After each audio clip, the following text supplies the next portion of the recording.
Hi friends, কেমন আছেন সবাই? হানি ফ্রেন্ডস চ্যানেলের একটি নতুন ব্লগে আপনাদের স্বাগত। সবাই ভালো আছেন, সুস্থ আছেন? আমিও খুব ভালো আছি। আজকে খুব বৃষ্টি হচ্ছে, দেখুন সারা দিন বৃষ্টি হচ্ছে। কালকের থেকে বৃষ্টিটা শুরু হয়েছে, এখনও পর্যন্ত ধরার নাম নেই। আমরা ঘরবন্দি হয়ে আছি, তো ঘরে বসে বসেই প্ল্যানিং চলছে।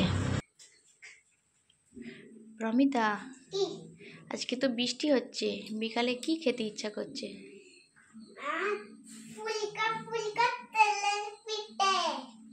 আচ্ছা, তেলের পিঠে খাবে তুমি?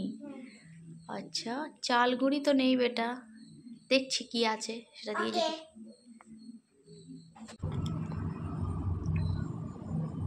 চলো দেখি তাহলে। দেখলাম র্যাকে একটি হরলিক্সের কৌটোর মধ্যে কিছু সুজি ছিল। এটা আমি বাড়ি যাওয়ার আগে রেখে গেছিলাম, এখনও দেখলাম সুজিগুলো আছে, তো সুজিটাই একটু বার করে নিলাম। সুজিগুলোকে আমি জলে ভিজাতে দেব। আর দেখি খুঁজে ময়দা পাইকে, একটু আধটু মনে হচ্ছে আছে। হ্যাঁ, এই কৌটোটাতে মনে হচ্ছে একটু ময়দা রয়ে আছে।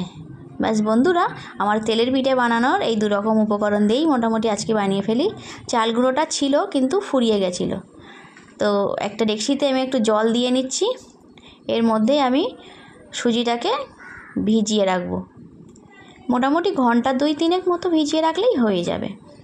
2 ঘন্টা মতনই আমি ভিজিয়ে রাখবো। তো এখন দুপুরবেলা খাওয়া দাওয়া করে উঠেছি, তো সুজিটাকে ভিজিয়ে দিয়ে একটু রেস্ট করে নিই। তারপরে একটু ঘুম থেকে উঠেই আমি এটাকে বানানো শুরু করব। ততক্ষণে 2 ঘন্টা মতন এটা ভিজুক।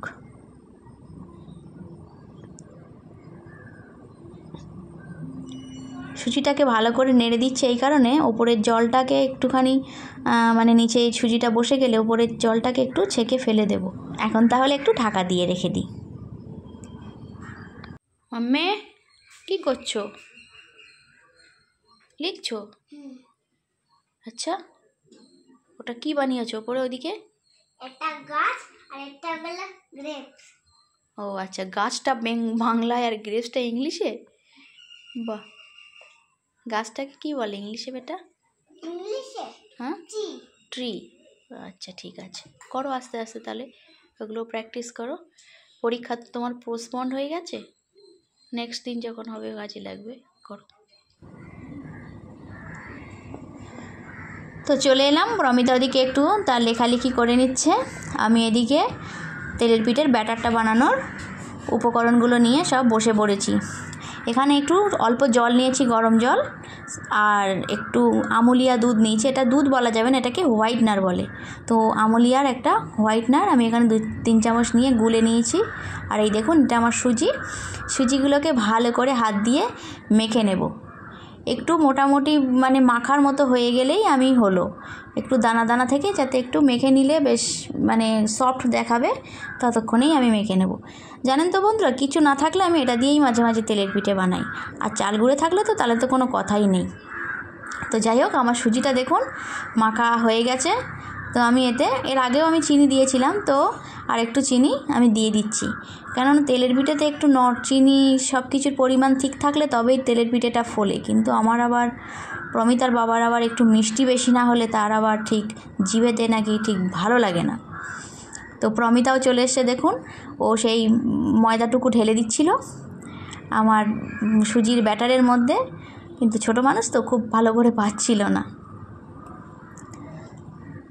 আর ওদিকে দেখুন দুধের চামচটা নিয়ে একটু খোঁচাখুচি মারছে, দুষ্টু মনা মেয়ে।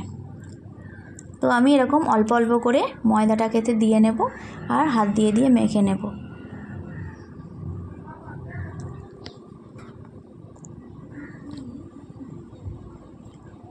ময়দাটা আমি ততক্ষণই দেব, মানে ময়দাটা যা আছে আমি সবটাই দিয়ে দেব। তো ময়দাটা একটু যখন যে টাইট মতো হয়ে আসবে তখন আমার পরিমাণ অনুযায়ী আমি দুধটা নেব, আমি কিন্তু সবটা নেব না, যতটা আমার লাগবে। ওই জন্য দেখুন বন্ধুরা, দুধটা আমি এক সাইডে রেখে দিয়েছি, আগে থেকে কিন্তু ওটাকে ঢেলে দিইনি। আটার মানে ময়দার সাথে ঠিকঠাকভাবে মাখবো, টাইট হবে, আবার একটু দুধ দেবো, এইভাবে করেই আমি মানে তেলের পিঠের ব্যাটারটা মাখি। আর তেলের পিঠে বানানোর তো যে মানে অভিজ্ঞতা আমার আগে ছিল না, সত্যিকারের কথা। আমি এখন তামিলনাড়ুতে থাকি, একা থাকতে হয়। যদি নিজে বানাতে নাই বা পারি তাহলে তো খেতেই পাবো না। সব সময় তো আর বাড়ি গিয়ে সম্ভব হয় না। যখন বাড়িতে শীতকালে থাকি তখন তো অবশ্যই হয়, কিন্তু এখানে আমি অনেকবার চেষ্টা করে করে ফেল হয়ে গেছিলাম তেলের পিঠে বানাতে। তারপরে আমি আস্তে আস্তে করে, মানে কি, বারবার চেষ্টা করার পরে মানুষ ঠকতে ঠকতে শিখে যায় না, তো আমি সেইভাবে এটাকে শিখেছি। তো সুজি ময়দা দিয়ে বানানোটা কোনো ব্যাপার নয়, কিন্তু চাল গুঁড়োটা দিয়ে বানানো খুবই ব্যাপার। তো বন্ধুরা, আমি এটাকে ভেজে নিচ্ছিলাম। তো দেখুন খুব সুন্দর সাইডগুলো একটা কাটা ভাব হয়েছে, কিন্তু এটা ফার্স্ট তেলের পিঠে তো এটাকে কাটা হয়েছে। এর পরেরগুলো আমার মনে হয় না যার মানে ধারে ওরকম কাটা টাইপের আর এরকম ডিজাইনটা নেবে। তো দেখুন পিঠেগুলো আমার কি সুন্দর ফুলে উঠছিল, পুরো ফুলে ব্যাঙের মতন হয়ে গেছিলো। আর আমি এই ছোট্ট আমার এই কালো কালারের লোহার কড়াটা আর এই আমার ইন্ডাকশানটা আমার খুবই একটা কি বলবো উপকারী একটা জিনিস আমার কাছে। আমি এটাকে বাড়ি থেকে এনেছিলাম আর ইন্ডাকশানটা ওখানে কিনেছিলাম। তো এইভাবে করে আমি তেলের পিঠেগুলো অল্প অল্প করে একটা একটা করে দিয়ে ভেজে নেব।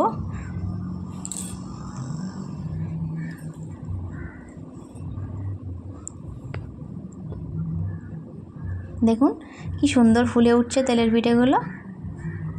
দেখেছেন আমি যেটা বলেছি না, কাটা ব্যাপারটা থাকবেই না এরপরে, প্রথমটাই হয়েছিল। হয়তো বা আমার দেওয়ার একটু ভুল হচ্ছে সেই কারণে।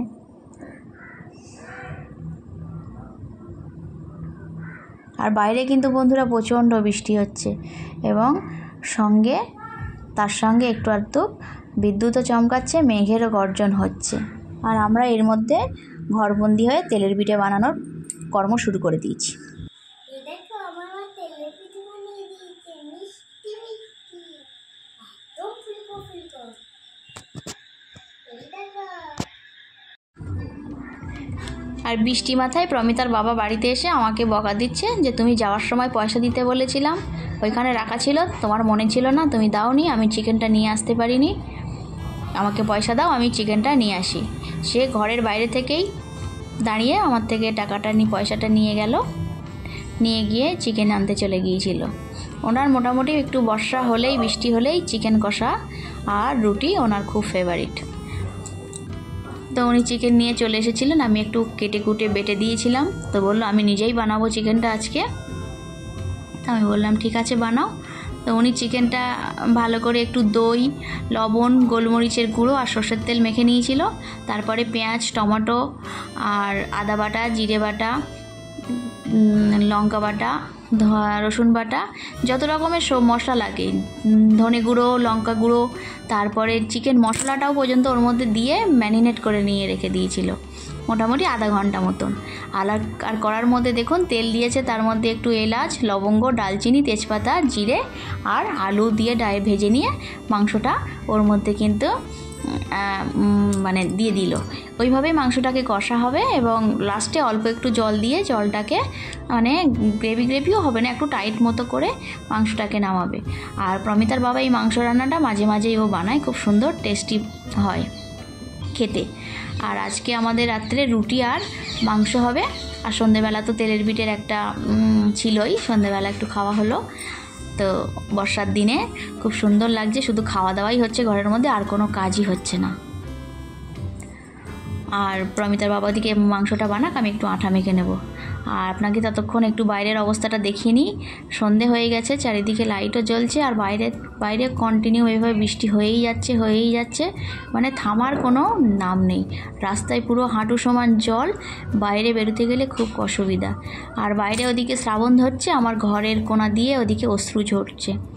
ছাদটার ওইখানটায় যে কী সমস্যা আছে জানি না, ওইখান দিয়ে আস্তে আস্তে জলটা এরকম ভারী বৃষ্টি হলে এরকম পড়ে। এমনি বৃষ্টি হলে পড়ে না, 2-3 দিন কন্টিনিউ বৃষ্টি হলে দেয়ালটা এরকম ভিজে গিয়ে এরকম জল হয়। কিন্তু কি করব, যাই হোক, ওটা তো আমাদের সারাই করার কাজ নয়। তো এদিকে দেখুন আমার হাজব্যান্ডের মাংস রান্নাটা হয়ে গেল। তো এখন খাওয়া দাওয়ার পর্ব। আমি ওদিকে রুটিটাও বানিয়ে নিয়েছিলাম। তো আজকের আমাদের রাতের ডিনারে থাকছে একটু রুটি, কষা করে একটু মাংস, আর সাথে ছিল একটু শসা কুচি আর পেঁয়াজ কুচি, এটা স্যালাড। তো বন্ধুরা, এই ছিল আমার আজকের ব্লগ। ভালো লাগলে একটা লাইক করে দেবেন। আজকের মতো আসি, টাটা।